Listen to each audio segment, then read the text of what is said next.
A Perth drag racer is looking to speed up the battle against breast cancer. Andy Cale's Therapy on Wheels aims to raise funds for a cause that will affect 1 in 7 Australian women before their 85th birthday. From 0 to over 200 in less than 10 seconds. Almost the same amount of time it took for a breast cancer diagnosis to send Andy Cale's life into a spin. One day I was looking at going drag racing in my brand new car, and the next day I was looking at hospital appointments and surgeries and treatments, and my whole life just turned upside down.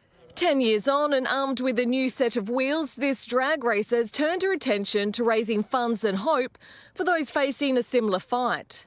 They can pay for a ride in the car, or they'll be able to buy a ride that we can donate to a family who's going through a tough time. Anything to put your mind off the situation and to have something to look forward to is always a good thing. It's been a labour of love assembling Mama's toy, but after a 3-year build, the streetcar honouring those who succumb to the disease is ready for passengers, including myself. Probably a bit of a shock and a lot of adrenaline and a pretty big cheesy grin when they come down the return road. So I would be watching out for that big smile. Of course, with anything like this, safety is important. So the harness is on, the helmet is on. Wish me luck. Andy, it's over to you.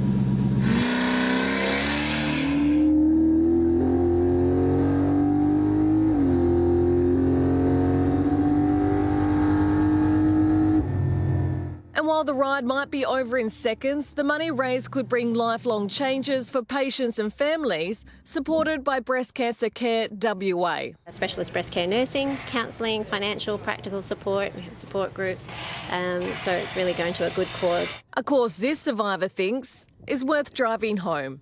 Ashley Nelson for 10 News First.